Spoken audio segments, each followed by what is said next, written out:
ईमानदारी से यदि तुम्हारा श्वास के साथ मंत्र नाम जब चल रहा है तो माला मत लीजिए, हमें कोई परेशानी नहीं। लेकिन बेईमानी नहीं, अगर मंत्र नाम नहीं चल रहा तो हाथ में माला होना चाहिए। ये तुम्हारी बड़ी सावधानी की वृत्ति पैदा करेगा माला। ये कोई खिलवाड़ नहीं है। अगर वास्तविक ईमानदारी से आपका निरंतर नाम मंत्र श्वास के द्वारा चल रहा है तो प्रणाम है, हम इस पर जोर नहीं देते। और अगर आपका नहीं चल रहा तो बेईमानी मत कीजिए। माला से बहुत नाम जब बढ़ता है, एक एक श्वास सावधानी पूर्वक चल रहा तो ठीक है, नहीं तो मन है दो चार नाम चलाएगा, भाग के संसार में भटकेगा और फिर तुम्हारा मन प्रपंच में फंसा देगा। बहुत सावधानी की जरूरत है। एक एक श्वास में जब 20 वर्ष अभ्यास किया गया है तो दिल के धड़कन के साथ वो चलता है। उसे माला की जरूरत नहीं, ना अंगुली से गिनने की जरूरत है, ना सोचने की जरूरत है, ना चिंतन की जरूरत है। जैसे एक विषयी पुरुष का स्वाभाविक विषय चिंतन होता है, ऐसे एक महाभागवत का स्वाभाविक अभ्यास सिद्ध होने पर नाम मंत्र रूप लीला ऐसे चलता रहता है। अभी प्रारंभ की साधना में प्रवेश भी नहीं हुआ, ना हाथ में माला है, ना भगवत चिंतन की वृत्ति है, खाली बैठे हैं तो प्रपंच का चिंतन होगा। कई बार कहा है, नियम रूप में दिया है, पर जब आप स्वीकार नहीं करेंगे तो कैसे चलेगा। आपके हाथ में चाहे आजकल वो नया चला है काउंटर, ऐसे अंगुली में फंसा लिया, कितना बढ़िया है। एक कम से कम मन को अच्छा लग रहा है कि 10,000 नाम हो गए, उसको सुख मिल रहा है। प्रियालाल की 10,000 नाम जप लिए, आज 11,000 जप लिए, आज 20,000 जप लिए।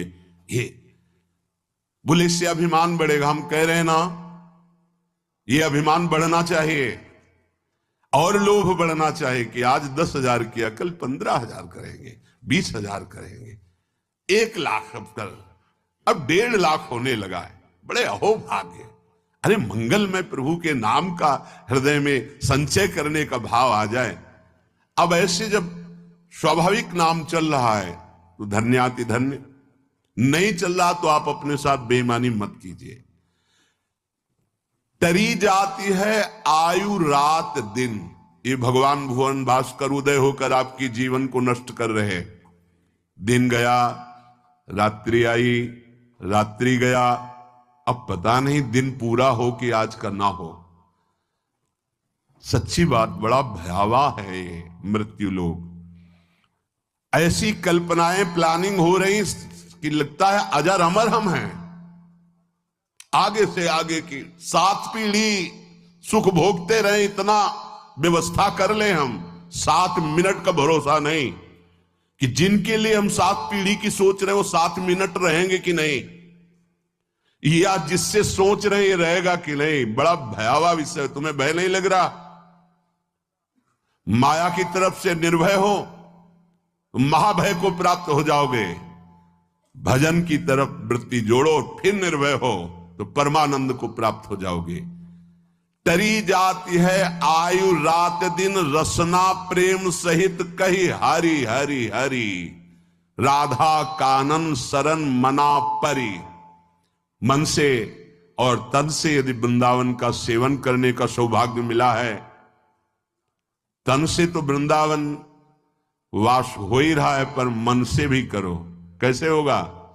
तो बोले रसना हरि हरि, जिह्वा हरि हरि नाम, राधा राधा राधा, कृष्ण कृष्ण कृष्ण, ये रटना प्रारंभ करो। ना हाथ में माला है, ना मन में मंत्र चल रहा है, ना नाम चल रहा है, असंतुष्टता होती। किसके साथ तुम धोखा कर रहे हो? अपने साथ कर रहे हो। आज कोई टोकने वाला है, कल कोई टोकने वाला नहीं मिलेगा, कोई रोकने वाला नहीं मिलेगा। रौन देगी माया। विश्वास कीजिए, लाखों सर झुकाएंगे, लेकिन चूक जाओगे तो कोई तुम्हारा मुंह नहीं देखना चाहेगा। ध्यान रखना, ये संसार है। सही मार्ग पे चलोगे, भगवत भजन करोगे, बिस्तरे सब जग विमल कीरति, साधु संगति ना टरे। नहीं तो ठेका नहीं लिया संसार ने तुम्हें सर झुकाने का। अगर आज सर झुका रहा हो, नाम जप और सही ढंग से नहीं चलोगे तो कल तुम्हारा कोई चेहरा नहीं देखना चाहेगा। तुम्हारी छवि उठाकर नाली में फेंक दी जाएगी। ये संसार है होश में। भगवान ने तुम्हें केवल विरक्त मार्ग, भगवत मार्ग दिया है भजन करने के लिए। रात दिन तुम्हारी आयु क्षीण हो रही, कमाई कर लो, जाना है प्रभु के पास। यहां की प्लानिंग है केवल धर्म पूर्ति के लिए सोचो, भगवत प्रसन्नता के लिए सोचो। मान जाओ मेरी बात। नहीं, बहुत बहुत इतिहास साक्षी हैं, बस प्लानिंगें ही चलती रहती। मन की मन में ही रह गई, कुछ कर नहीं पाए, और जो मन में रह गई वो आगे जन्म के विस्तार कर दिया। बड़े महापुरुष कह रहे हैं, टरी जाती है आयु रात दिन, रात दिन चला जा रहा है। काल करे सो आज कर, आज करे सो अब, पल में परलय होएगी, बहुरी करोगे कब। भजन के लिए अरे फिर कर लेंगे, और भोगों के लिए, विषय के लिए, प्रपंच के लिए अभी। उल्टा करो, जब भोगों के लिए मन लालायित हो तो आगे के लिए टाल दो, भजन के लिए अभी अभी अभी, इसी समय से। राधा राधा राधा। गही रही मीत रवि सुता को तट, अपनावेगी कुंवरी कृपा करी। श्री हरिवंश प्रसाद स्वामिनी, दय है उर आनंद विपुल भरी। अरे मित्र, तुम परम पावन यमुना के पुलिन पर आ गए हो तो बैठ करके खूब नाम जप करो, नाम कीर्तन करो, प्रभु की लीला गायन करो, तो कुंवरी किशोरी जी ये देख करके तुम्हें अपना लेंगी। जहां स्वामिनी जी ने अपनाया, तुम्हारे हृदय में आनंद स्रोत खुल जाएगा। हरिवंश प्रसाद से स्वामिनी जी तुम्हें अपने चरणारविंद का परम सुख प्रदान करेंगी। स्वामिनी जी के चरणों से प्रेम रस धारा बहती रहती है।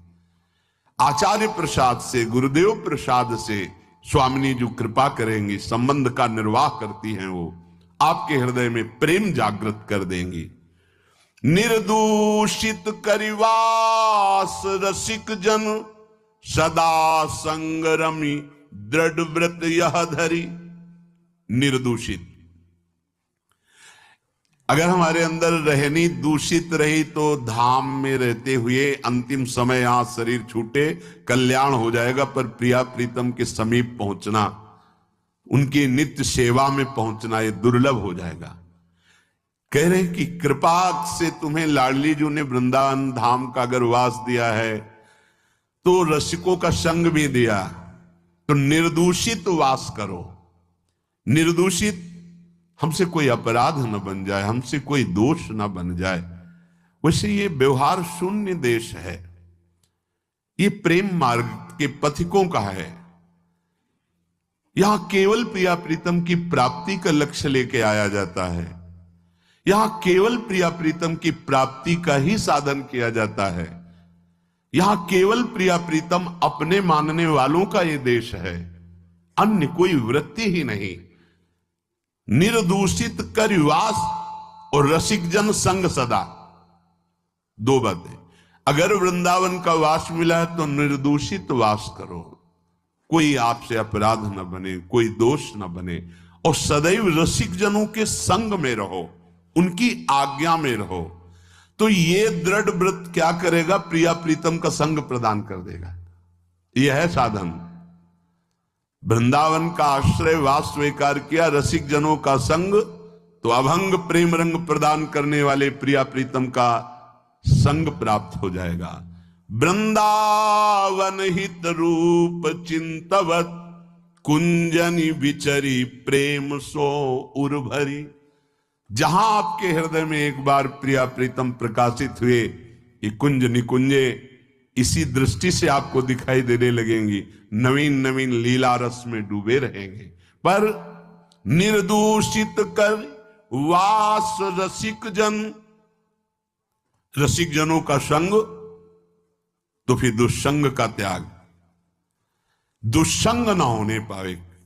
कल देवर्षि नारद जी के भक्ति सूत्र में दुष्संगः सर्वथैव त्याज्यः, सर्वथैव त्याज्यः, दुष्संग की पहचान तो कह रहे हैं जो शिष्णोदर परायण है, रसेंद्री के अच्छे अच्छे पदार्थ खाने के लिए जबान ललचाती है, जनेन्द्री भोग के लिए हर समय बावरे बने रहते हैं। शिष्णोदर परायण यद्यशद भी पथि पुनः शिष्णोदर कृतोद्यमई आस्थितो रमते जंतुस तमो विशति पूर्ववत सत्यम शौचम दया मौनम बुद्धि श्रीर्यशः क्षमा समो दमो भगश्चेति यत्संगाद्याति संक्षयम् तेषु शान्तेषु मूढ़ेषु खंडितात्म स्वसाधुषु संगम न कुर्याच्छोच्चेषु योषित क्रीडा मृगेषु च। जो मनुष्य संभोग प्रिय है और रसेंद्री के भोग पदार्थों से प्रियता रखता है, ऐसे नीच पुरुष का संग नहीं करना चाहिए। जो भगवान की भक्ति से रहित है, केवल शिष्ण और उदर परायण है, उनका संग नरकगामी बना देगा। भगवान मना कर रहे हैं। आस्थितो रमते जंतुस्तमो विशति पूर्ववतम। पूर्व में हम अनंत जन्मों में इन्हीं भोगों में फंसे रहे, आज हमें परमार्थ का मार्ग मिला है।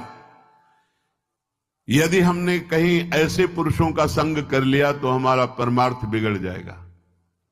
सत्यम शौचम दया मौनम बुद्धि श्रीर् यशः क्षमा समो दमो भगश्चेति यत्संगाद्याति संक्षयम।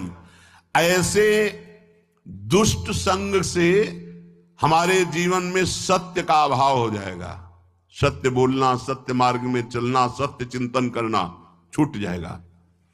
पवित्रता नष्ट हो जाएगी, दया की जगह क्रूरता आ जाएगी, मननशीलता जो भगवत चरणारविंद की होनी चाहिए वो विषयों की होने लगेगी।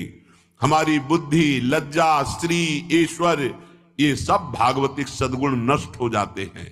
अतएव दुष्ट संग न करे। ये जो अशांत चित्त है, मूर्ख है, भगवत विमुख है, नष्ट बुद्धि है, ये जो भोगों के खिलौने बने हुए हैं, ऐसे असाधु पुरुषों का कभी भी साधक संग न करे, नहीं तो नष्ट हो जाएगा। दुष्संग का त्याग प्रत्येक साधक को बड़ी सावधानी पूर्वक करना चाहिए। भगवत प्रेम या मोक्ष पदवी जो भी चाहिए वो तभी मिलेगा जब कुसंग का त्याग हो जाए। भगवान श्री रामचंद्र जी ने तो विभीषण जी से कहा कि बरु भल बास नरक कर ताता दुष्ट संग जन देई विधाता। भगवान चाहे तो नरक का बास दे दे, अच्छा है, पर दुष्ट का संग ना मिले। नरक का बास क्यों अच्छा है? क्योंकि नरक भोगने से पाप नष्ट हो जाएंगे, हृदय पवित्र होगा, पर दुष्ट संग से हृदय में पाप बढ़ जाएंगे और अपवित्रता बढ़ जाएगी। दुष्ट संग बड़ा दुर्भाग्य उदय होता है तब मिलता है। जैसे बड़ा सौभाग्य उदय होता है, भगवत कृपा होती तब साधु संग मिलता है, ऐसे बड़ा दुर्भाग्य उदय होता है तब दुष्ट संग मिलता है। इंद्रियों का कोई भी विषय, अभी तक तो बाहरी दुष्संग की बात, अब कह रहे हैं अंदर दुष्संग की बात। व्यक्ति जनित दुष्संग और वृत्ति जनित दुष्संग। अब अंदर की बात, इंद्रियों का कोई भी विषय जो हमारे मन को प्रियालाल से अलग करके, सतमार्ग से अलग करके भोग लालसा पैदा कर दे, पाप लालसा पैदा कर दे, गंदे विचार बढ़ा दे, हमारे भगवत प्राप्ति से हमारे चित्त को चलायमान कर दे, वो दुष्संग है वृत्ति का। बड़ा सावधानी की जरूरत है। ये भगवत प्राप्ति का मार्ग चलना थोड़ा कठिन है, भगवत प्राप्ति नहीं कठिन है, क्योंकि हमारी वृत्तियां उसी में फंसी रही है।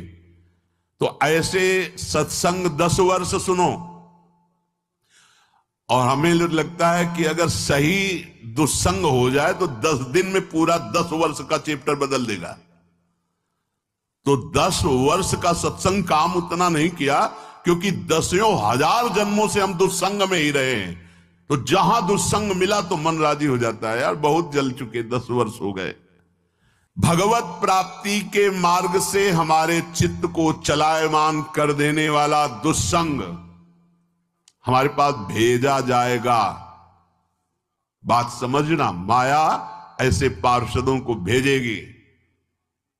बहुत सावधान। अपने जीवन को केवल इसीलिए प्रारंभ हुआ था, प्रियालाल के लिए ही हमारा जीवन। हमें हर्षित नहीं होना किसी भी पद, व्यक्ति, वस्तु, स्थान में। अगर हर्षित हो गए तो मन फिर प्रियालाल में लगना बड़ा कठिन हो जाएगा।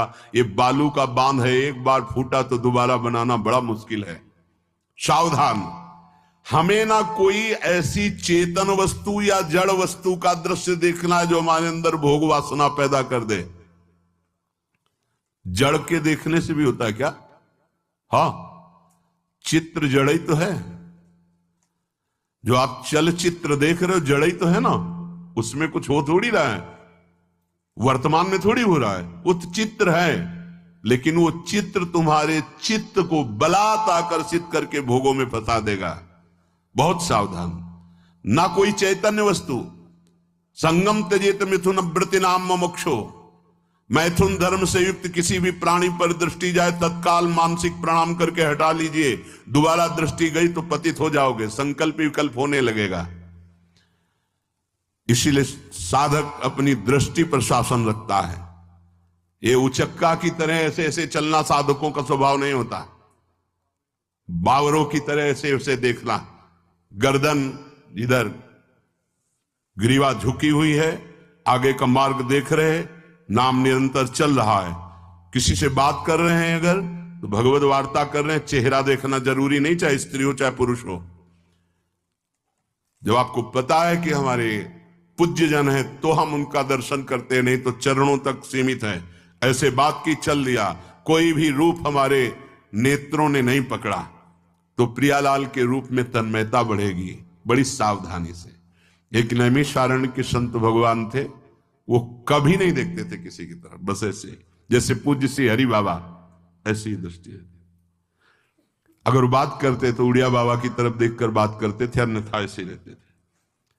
कुछ तो महापुरुषों का हम अनुकरण करें। ऐसे जिधर मन आया जो मन आया देख रहे हैं। जैसे आप समझते हो कि सामने से नहीं देखेंगे, पीछे से देख ले। बात तो अपनी चित्तवृत्ति की है। अगर हमारी चित्तवृत्ति दूषित हो रही तो सामने और पीछे से क्या है, झरोखे से क्या है? हमें अपनी चित्तवृत्ति दूषित होने से बचाना है। हम ना कोई ऐसी चर्चा सुने, ना कोई ऐसी चर्चा करें, ना ऐसे स्थान में जाएं, ना ऐसी पुस्तक पढ़े, ना ऐसा दृश्य देखे, ना ऐसा चित्र देखे, ना ऐसी वस्तु खाए, ना ऐसी कोई सूंघने की वस्तु ले जिससे हमारे अंदर प्रमाद स्थिति आ जाए और इंद्रियां विषयों की तरफ प्रबल हो जाए। ये सब दुस्संग माना जाएगा। आप कहां बैठे हैं, कहां रह रहे हैं, किस जगह खड़े हैं, आपको स्थान देख करके ही बर्ताव में उतरना है। जैसे मदिरालय है, आप वहां खड़े होंगे तो तमोगुण अपने आप बढ़ने लगेगा, आसुरी प्रवृत्ति बढ़ने लगेगी। ऐसे ऐसे जिस स्थान पर खड़े होने से, देखने से, बात करने से हमारी वृत्ति बिगड़ रही, उस स्थान का तत्काल त्याग कर देना चाहिए, वहां से हट जाना चाहिए। जैसे सत्संग, यमुना जी का एकांतिक पावन तट, किसी लता के नीचे, किसी संत भगवान के सानिध्य में, अब हमारा ये स्थान भजन वृत्ति बढ़ाएगा। उस व्यक्ति का घर जिसके पास जाने से वासनाएं बढ़ रही, उस स्थान में जहां दृश्य देखने से हमारे अंदर गंदी बातें आ रही। पहला है स्थान, दूसरा है अन्न। बहुत बड़ा प्रभाव अन्न का होता है। अगर अधर्म के द्वारा कमाया हुआ अन्न है तो बुद्धि अधर्म में ही लगेगी। यदि भोजन पकाते समय, रसोई रांधते समय आप विकारात्मक चिंतन कर रहे हैं तो कोई भी प्रसाद पाए उसके अंदर विकार जागृत हो जाएगा। अन्न का बहुत बड़ा प्रभाव पड़ता है।